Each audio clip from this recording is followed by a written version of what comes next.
right now. Okay, so the things you need to know, the test won't be different from last time, multiple choice, short answer, okay? If you know this stuff, then you should do well on the exam, okay? So, number one, you should know what happens in Europe because all of the gold and silver that's coming in. If you just write inflation, I would give you full credit for just a one-word answer. All right, inflation. Okay. Of course, if you want to be a little extra, okay, the prices went up, prices increased. Okay, the lower classes were hurt, but basically, inflation does that no matter what. All right, the rich can afford stuff, the poor people can't. So but inflation. Okay? Questions? All right. See, that one was easy. Mercantilism. Okay? You do need to understand, okay, some of the basics of mercantilism. Okay? What are the basics? Number one, wealth is fixed. There's only a certain amount. Okay? Which means if England is going to be wealthier than France, then England is going to get more, France is going to get less. Okay? And so if you want to give an example, pie slices, your goal as a country is to get as much of the pie as possible. All right, number one. As citizens of the country, okay, English people want England to have more pie. So the things that they do is so that England gets richer. French people want France to have a bigger piece of the pie. So the things that they do help France out. Okay? The Dutch want the Netherlands to have more of the pie. So the things that Dutch citizens do, etc., etc. I'm not going to go through every European country. Okay? And so, hence why the colonies exist, to make England richer, France richer, the Netherlands richer. Okay? And if you want to summarize it, wealth is power, power is wealth. Okay? The richer your country is, the more powerful it is. The more powerful it is, you show it by having more money. Okay? So, limited amount of wealth, it's like a pie. All right? For the Netherlands to do better, it means France has to do worse. Okay? And vice versa. For France to do better, everybody else has to be worse. Okay? And as citizens of that country, you want to make your country more powerful by giving it more wealth. All right? However you want to explain it, okay? As long as you include those ideas, all right, you'll get full credit. Okay? Now, I put this in for you so that you wouldn't have to write it down. Okay? You should remember, you should know, because it's a multiple choice window, that yes, there was a mini ice age that occurred between the years 1500 and 1700s. I'm not going to ask you when the worst of it was, okay, which was between 1620 and 1750. But just know that in general, the Earth's temperatures were colder during that time. Okay, so mini ice age between 1500 and the 1700s. All right, you should know that the first, and I wrote it there for you so you wouldn't have to, the first English colony was Virginia. Okay. The reason why they came was for treasure. Okay.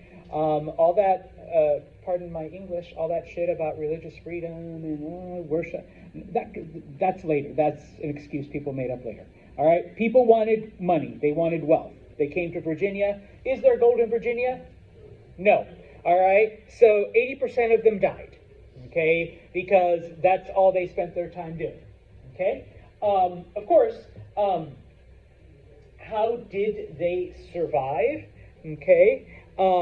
What did the colonists end up doing? Well, number one, two things happen. Number one, a relief fleet comes. This part you do have to write down. A relief fleet comes and brings them supplies, number one.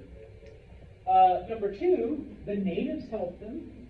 Okay, teaching them how to grow crops, teaching them how to, which of the local stuff is good, which you shouldn't eat, all of that stuff. So, sharing their food. Okay, and so the colonies then go from looking for treasure to farming. All right, the English colonies. I mean, once you jump about 100 years. It's all about farming. In Virginia, they did tobacco. In South Carolina, they did rice and indigo. Later they do cotton, and so they become farming colonies, basically. Okay, so bless you. All right. So how did they survive? Okay, relief fleet and help from the natives. What do they end up doing? Farming. They become farming colonies. All right. When it comes to the French colonies, okay. Sorry, yeah, that was on the other slide. All right, they do farming. Sorry about that. I got ahead of myself. And yes, they were taught by the natives. Okay. As far as the French go, okay, this one I think I did give you. I wrote it down there for you as well. Okay. They were sparsely populated, and so they focused on trading for fur. All right. And I think that one's a multiple choice, like, what did the French trade with the natives, pick the one that says fur, and you'll get the point, okay? So, yeah, okay? Now, of course, remember, I think it was on the previous slide. I apologize, my brain was jumping all over the place. The Dutch only cared about money, okay? They didn't care about anything else, all right? They only cared about making money, okay? They do establish a colony that they call New Netherland. So you should know what the Dutch colony was. The English take it over, and what do they rename it? What? Are you sure? Oh, yeah. All right, New York. Yeah, I mean, you should know New York. All right? It's where you live. So yes, New York. Okay? And this is just as an aside, because Santos is a nerd. We still have a lot of Dutch words for places, when I first moved here, I thought it was Schuyler. Apparently it's Skylar, because that's the Dutch word. All right? Yeah, I know. I moved here 20 years ago. That's before Hamilton, okay? There was a time before then, Jade. All right? And yes, Santos is old. Manhattan is a corruption of a Dutch word. Okay, we still have cities like Rotterdam and Amsterdam and all of that. All right. Anyways, nerd time over. You do need to know how the horse got here to the Americas. How do horses get here? They got here from the Spanish. Okay. The Spanish brought the horse. Before 1492, there were no horses in the Americas. They did not exist. Okay? Within a few hundred years, though, there was like a bajillion horses. I'm exaggerating, but there was like a shit ton of horses just wandering around. Okay? How? Why? Initially, natives stole them from the Spanish, and then, they escaped. And I don't know why people, compare things to rabbits when horses go at it, like, pretty much the same. They reproduced, and next thing you know, there's horses everywhere. Okay? But they, there was literally thousands and thousands of wild horses all over the Great Plains. Okay? So, that's how the horses got here. Okay? You should be able to give me some descriptions of what life was like on a sugar plantation. Okay? Now, for a slave, okay, hot and humid, so obviously the conditions were not ideal. Okay? Typically, slaves were worked to death. Okay? Because they were seen as property and easily replaceable. Okay? If you want to talk about inadequate food, horrible living conditions, they were beaten, they were punished. Okay? They were viewed as subhuman. All right? 18-hour workdays were fairly common. Okay, I guess if you were lucky, you only had to work 12 hours. All right, but 18-hour work days were fairly common. The life expectancy of a slave was about 3 years. Like I said, slave owners saw them as expendable, as easily replaceable. Okay. Why was sugar so profitable? Okay. It was sweet, number one. All right, there was a huge demand, but why was there a huge demand? Thank you. Okay, yeah, no offense, Euro Americans. Your food back then was shit. All right, and so you add sugar to it, boom, it automatically makes it 1,000 times better. Okay, so yes, there was a high demand. Never mind that sugar is addictive. All right, any of you that have tried to like wean yourselves off of soda and other sweets, Brady's like, you suffer. Yes, all right, it's kind of a suffering thing. You're nodding, Jade. Have you done it? Have you like? Okay, yeah. I know a lot of people that are like, okay, yeah, I'm going to give up sugar, and they're like, you do go through withdrawals, okay, when you try to cut out extra sugar in your diet. So, okay, enough fitness tips from Santos. All right. Sugar plantations also. You need a lot of land if you want to make more money.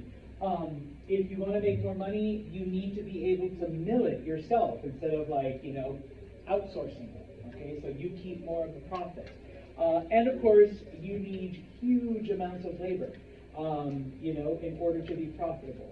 All right, as well. So obviously, you need more slaves, you need more land, you need more of everything. Okay. The wealthiest and the most productive of all the sugar colonies, Haiti. Okay? That's all I'm going to ask you. It's a multiple choice one. Okay? I was going to say, you can put that it produced the most sugar, but I'm going to ask you what was the most productive sugar colony, and Haiti, Jamaica, blah, blah, blah, blah. It's Haiti, right? So Haiti. Okay? This one is a short answer, an open-ended question. How did the slave trade change, okay, once Europeans arrived in Africa? Because remember, Africans already had experience with slavery and buying and selling and all of that. Okay, slavery had been a thing throughout human history. Okay, but how does it change with Europeans? Give me 2 or 3 of these. You don't have to give everything. Number one, Europeans needed thousands upon thousands of slaves. Okay, before Europeans arrived, it's like, okay, we'll capture a dozen people, maybe 5, and that's it. Okay, suddenly Europeans arrive and boom. Okay, yeah, we need at least 10,000 of these. Okay, type of thing. All right. The Europeans offered something that no other group did. Starts with the G. All right. Yes, guns. Okay. Europeans bought slaves with guns, which, like I said, this was something new. So Europeans traded guns for slaves. Okay. Bless you. Okay. The areas along the coast, okay, became holding pens, okay, for slaves. Because before you'd capture 3 people and I'd sell them to Emma, and that was it. Okay, it was pretty simple, pretty straight up, whatever. But now I am kidnapping this entire classroom. All right, because there's this one dude from like Spain coming over, bringing me a couple crates of guns. Where am I going to keep all of them? All right, so suddenly Africa becomes or the western part of Africa becomes a holding pen with just hundreds and thousands of slaves. Okay, I sell these 3 people to Emma, and Emma takes them carefully across the desert, and, they're taken care of because they're an investment. Well, when Europeans arrive, they're seen as commodities, they're seen as cargo, they're seen as things, okay? So they were cramped into ships. They were, expected to lose 20% of cargo. All right? Sorry, no offense. All right, because that's what you are. You're all just cargo. All right, and 20% of you are going to die anyways. All right, so we're going to take that into account. Okay, and of course, remember that slavery in other cultures, in other societies, was not a perpetual thing. Was not, there were ways for people to gain their freedom. Well, now, eventually Europeans are also kidnapping women because if I have a boy slave and a girl slave, I get baby slaves, and those slaves are now my property. Okay, it's like initial investment, and now they have like 5 kids. That's 5 slaves from the 2 slaves I bought. Okay, and then that can keep expanding over generations. Whereas before Europeans, that wasn't the case. People didn't think of it that way. Okay, so like I said, 2 of these, all right, will get you full credit. All right, questions. All right, so looking at China, okay. No, not yet. Where are you, China? Sorry, here we go. Okay, I wrote down what I want you to know. Okay, the end of the Ming Dynasty. Okay, basically it's a rebellion. It's a revolution. The Manchus from Manchuria come in and take over. They become the Qin Dynasty. Okay, which lasts all the way until 1911. All right, and basically that is how we get modern China.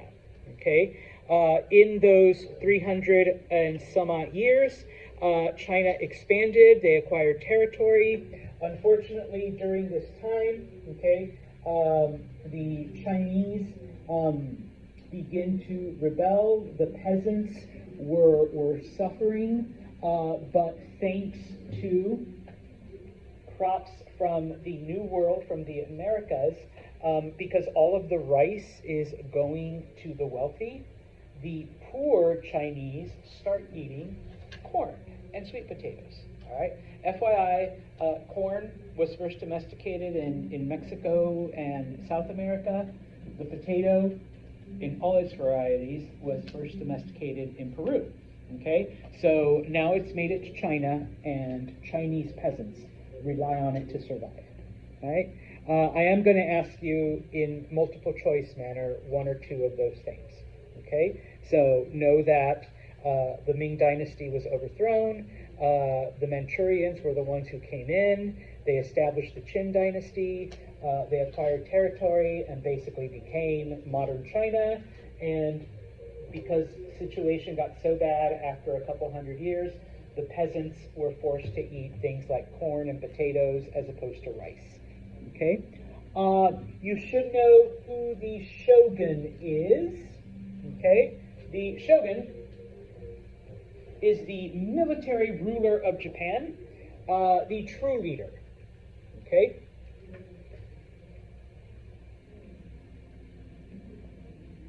There was an emperor, but who had the real power? The shogun. Okay, so as long as you let me know that, yeah, it was the shogun who had the real power, even though there was an emperor. Okay, so military leader of Japan, military ruler, who was the actual calling the shots. Okay, the emperor was just like a figurehead. Okay, you should be able to talk about a little bit about Japanese relations with foreigners. Okay, number 1, yes, Europeans were allowed, okay, at first, because they brought guns and other technology. All right? But, no offense, Christians, but the Christians ruin it for everyone because, okay, yes, they did convert people, but the Christian converts weren't exactly tolerant. They weren't exactly, following the rules of Japanese society. They fought amongst themselves, etc., etc. Nate? So it's the Japanese people that they converted to their... Yeah.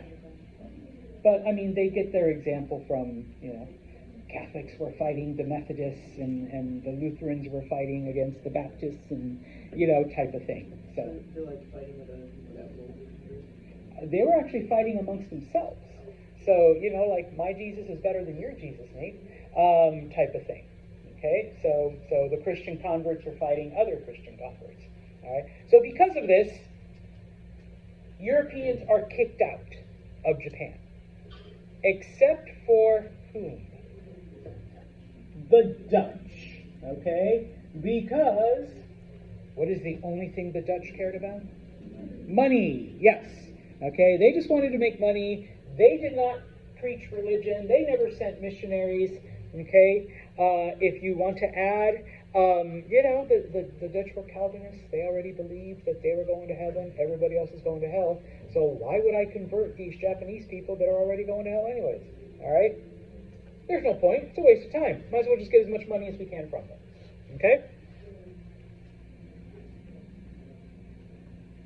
You should know, oh no, wait. If you skip down 2, I'm sorry, my brain was kind of jumping around. 2 Dutch innovations, okay? Stock markets, that's a Dutch invention. Thank you, Dutch, because they only cared about money, speculative banking. And insurance, okay? Got to protect your investment, all right? Got to have some kind, the ship sinks, who's going to pay for it, type of thing. All right? Those 2 things are Dutch inventions, or Dutch ideas that now everybody buys into, okay? You should be able to describe Russian society during this time, and I put it there for you, the important parts, okay? While most places is now getting rid of feudalism, okay, the Russians are still doing it, okay? They call it serfdom. If you want to say it's an absolutist government, that's fine. I wrote down serfdom for you. That's basically what it was, feudalism. Okay? The lords were in charge. You couldn't leave the land without their permission. Okay? Basically, they were about 300 or 400 years behind other Russian countries. So if you just want to say that they were backwards compared to the rest of Europe, there you go. Daniel. Other Russian countries? European countries. Sorry, that's what I meant. Okay? I apologize. At first I was like, oh shit. Okay, so, or whatever that would be in Russian. All right, so yes, I meant other European countries. Okay? All right. Boom, boom, boom. Okay. Now, 30 Years' War. Okay. Some of the things that you should know, because I will ask you. Number 1, Protestants versus Catholics, if you want to break it down. Okay. Most of it happened in Germany, in modern-day Germany. Okay?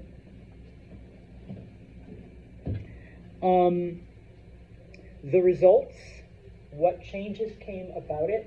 Now, if you want to add that and these were minor conflicts, they also fought over who was going to be the next king of Spain. Austria and France kind of fought each other over that. They were also the Dutch were fighting to gain independence from Spain. You can add that if you want, but the big part of it, Protestants versus Catholics in Germany. Okay? Some of the things about the 30 Years' War, the first war where civilians were attacked on purpose. Okay? Up until this point, it's army versus army. Sometimes on accident, civilians got hurt.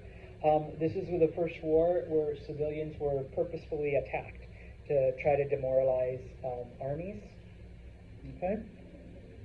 Oops. Wait, hold on. I thought I had something else. Oh, here we go. Okay. This is one of the first wars where hired mercenaries were used.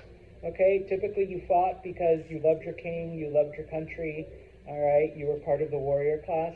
Now we're hiring foreigners to fight. Okay. This you don't have to put down, but that basically people were promoted by their skill, not so much because of their birth. All right. But gunpowder and cannon. This is like the first conflict where cannon and gunpowder were used. Before this time, it was bows, arrows, and catapults. Okay. But now we're getting, I guess, projectile weapons. All right. So, first war where civilians are attacked on purpose. Okay. First war where mercenaries are being used, are being hired to fight. One of the first wars where, you know, your performance, your merit got you promoted. And then, of course, where gunpowder and cannon are used. All right. Some of the changes that come from it, the only real change that, or the most important one, is that Protestants could move to Protestant areas and Catholics could move to Catholic areas. All right. Because before this, you weren't allowed to. Okay. If you want to add, the Netherlands became independent, a Habsburg became the King of Spain, then you can throw that in. But the most important change, Protestants can now move to Protestant areas and Catholics can now move to Catholic areas, whereas before they couldn't. Okay? You don't have to put all of that down. I do promise that there's maybe 2 questions though.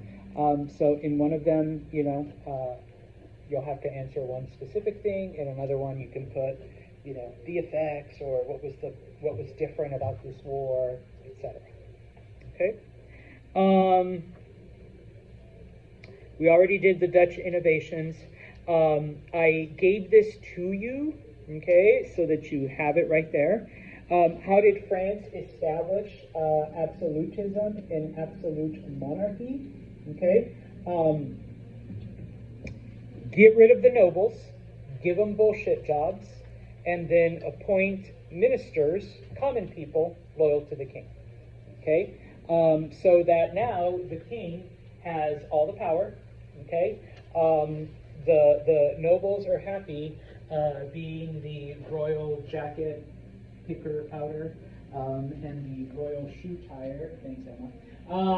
Whereas Nate the baker is now the minister of agriculture because he knows all about food, and Morgan, who was just a simple accountant, is now the minister of finance. Okay, so they've been elevated to high positions thanks to King Santos, and so they're going to be loyal to King Santos forever because from obscurity, they're now very important people. And of course, Jade is happy that you get to pick out my coat for the day. Okay, so there you go. All right.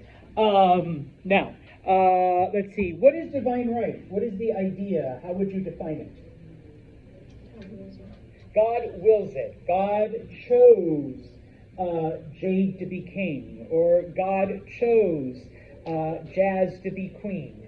If God had wanted somebody different, Jade would be overthrown. Sorry, Jazz. Jazz would have been born second, okay, so that her brother could have been the king or something like that, okay? So God has picked this person. Who are you rebelling against if you rebel against the king or queen? God himself, or herself, or itself, whatever you believe. Okay? All right. What kept absolutism out of England? Okay? Because they tried to be absolutist also. This is a multiple choice question. Parliament.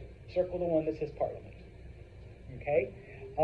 Because the English had already established, okay, a legislative body, whereas in France, in Prussia, in Austria, in some of those other countries they didn't, it was Parliament that kept absolutism from establishing itself, and over time actually restricted the power of the king or the queen.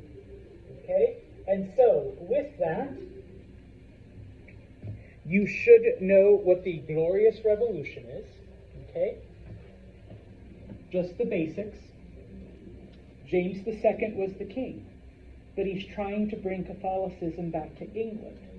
And so what happens is that his daughter Mary, who is Protestant, and her Dutch husband William, okay, are brought to England to be rulers, with the understanding that, okay, number one, and while I have all of this, you can just say they're not going to have any real power. They can't do taxes. They cannot, imprison people. They can't, they can't be like Henry and start their own church anymore. They can't, just divorce people, No, you have no power, okay? We need a Bill of Rights, okay? So, Bill, Mayor, you can be king and queen, but English citizens are going to have rights, okay? And this is actually where we get our Bill of Rights, all right, the example from it. You have to be Anglican, okay? You have to be a member of the Church of England, all right? You can't try to bring the Catholic Church back. Oh, speaking of Catholics,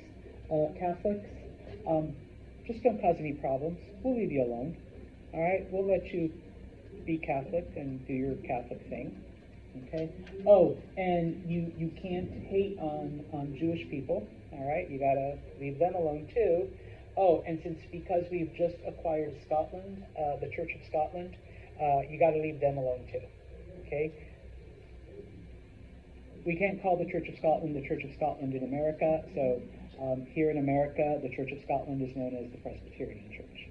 If any of you are Presbyterian, you're members of the Church of Scotland, okay?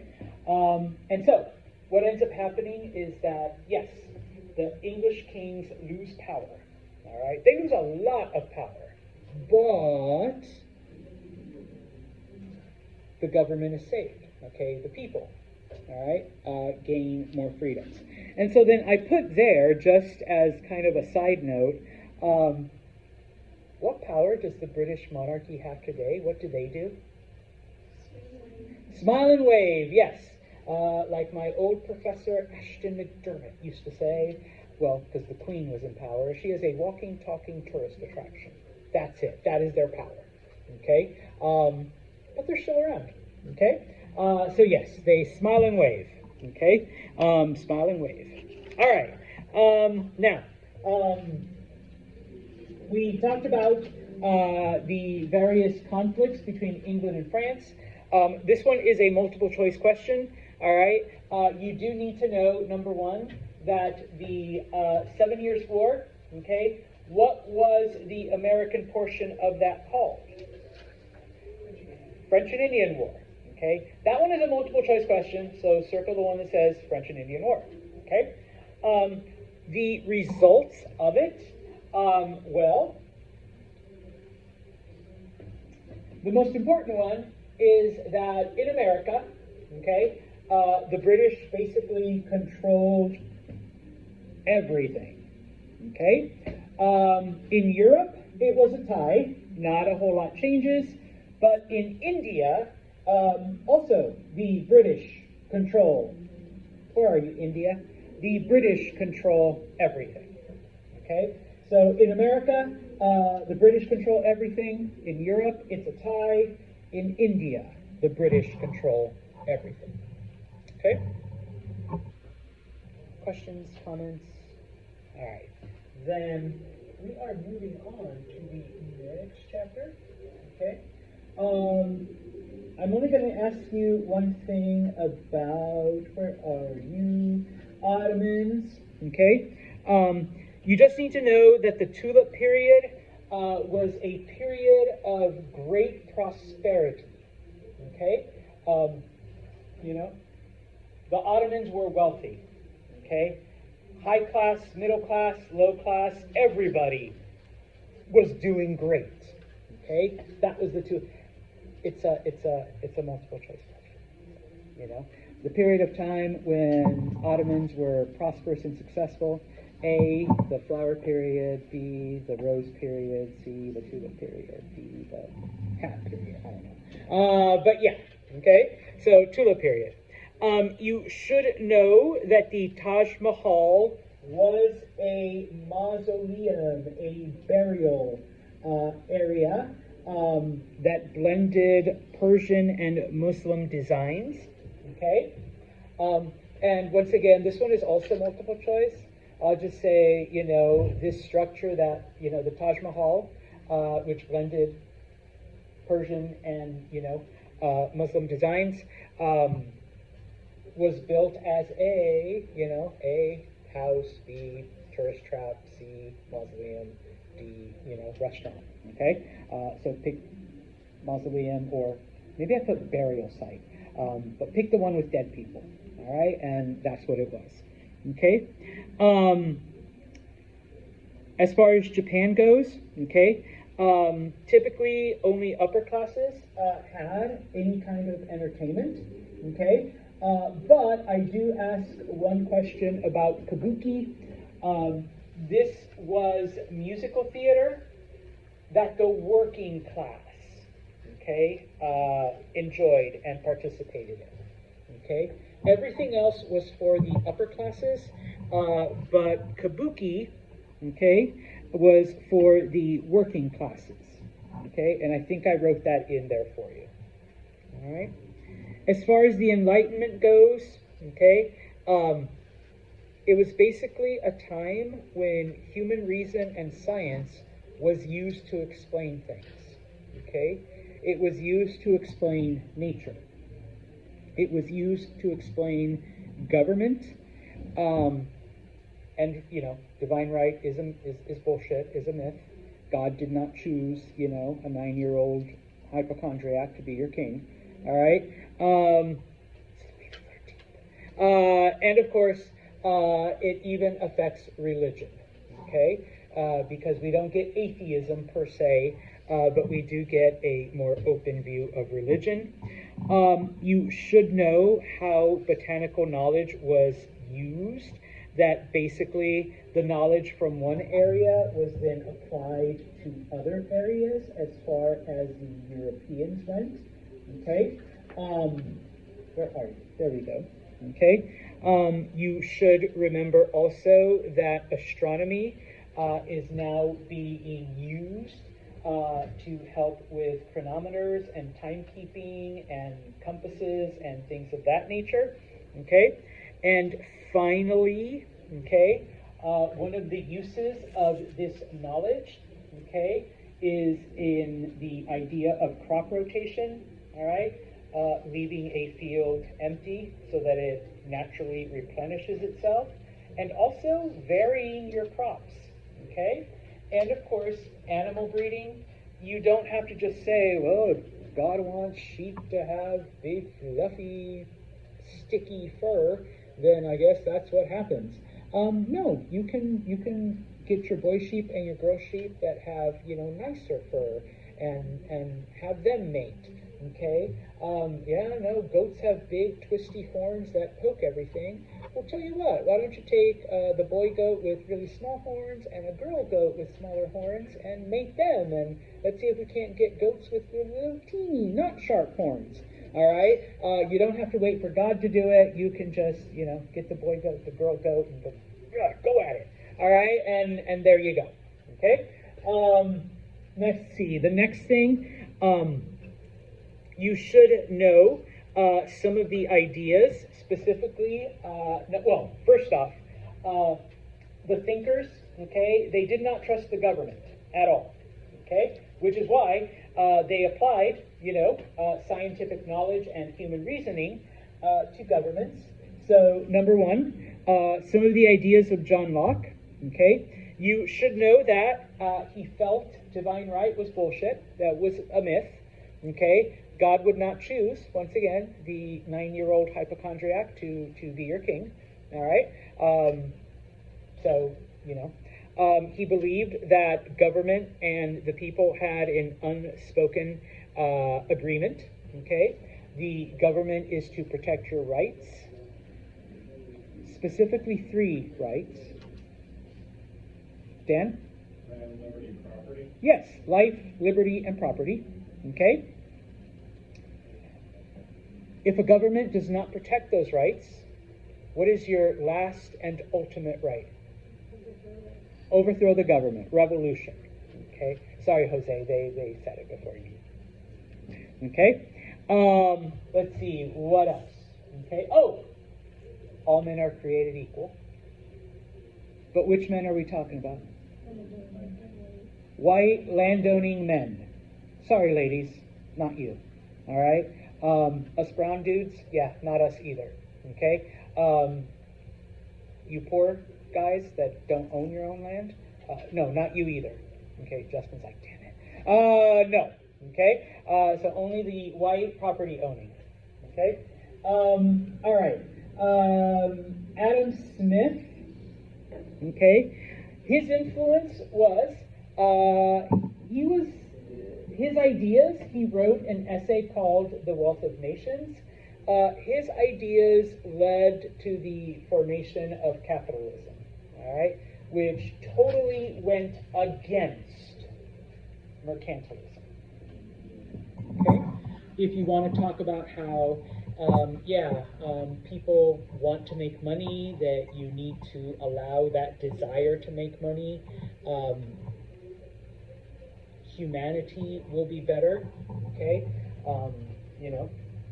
Basically you being selfish is good for society because, I want to make money, so I'm going to make a better product, so, your life will be better, okay? The concept of the invisible hand, today we call that supply and demand, all right? People want something. I want to be rich, so I'm going to provide you with that thing that you want. It'll make me money, and you get the things that you want. All right? Everybody wins. Okay? Invisible hand is supply and demand. All right? There should be no government control over anything. No, you should not be working to make your country stronger, to make it wealthier. You should be working to make yourself wealthier, and that will, spill over into everything else. And your country will be better by you becoming richer. Okay? Type of thing. All right? Now, last couple things. Theism, the concept of theism. Remember that when you apply rational thought to religion, okay, suddenly miracles don't seem so miraculous, and Christianity doesn't seem so Christian. Okay, when it comes to theism? And when it comes to human reason, are all of your prayers going to end hunger and homelessness and make life better? Daniel's saying no. Who is going to do it? You. Okay? If you want to believe in a creator, believe. Okay? But guess what? You want hunger to end? Then you got to do something. Your parents aren't going to do shit. All right? You want to end homelessness? Then you got to go out and do something. Your prayers to end homelessness ain't doing shit either. Okay? That's theism. All right? Were they really miracles, or was it stuff that people just didn't understand? Okay? So we're applying humanism, human thought, science to religion. Okay? Just a couple more. How does Europe get ahead of the other areas as far as religion goes? Okay? Number one, okay? Muslim countries become more traditional. Okay? Now for these, you just have to give me like 2 or 3. You don't need to give all of them. Okay? The Chinese were more concerned with practical knowledge than theoretical. Okay? So, Muslim countries become more closed off, more traditional. The Chinese want, bless you, more practical knowledge, not theoretical knowledge.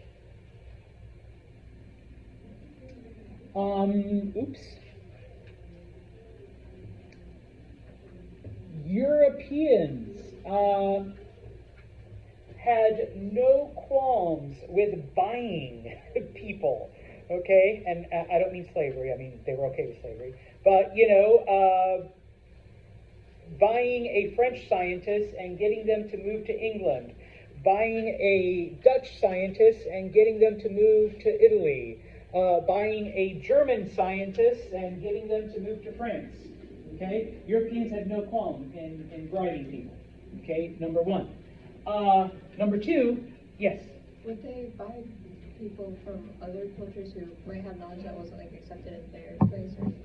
Yeah, and by buying I mean, like I'll pay your moving expenses, I'll give you a castle, and I'll pay you X amount per month to, do your science thing. Like the other cultures, so if there's a Muslim scientist, would they pay them to come? Okay. Yep. Okay. Europeans made pretty good use of the printing press to spread knowledge. Okay. And of course, because they were trying to get ahead of each other, because it was in fact a competition, they would take anyone. All right. It didn't matter who it was. So, okay, fine, you're Muslim, we don't like you, but you got some pretty good theories there. So we'll take it. Okay? So, Muslims become more traditionalist, more closed off. Chinese are more focused on practical knowledge.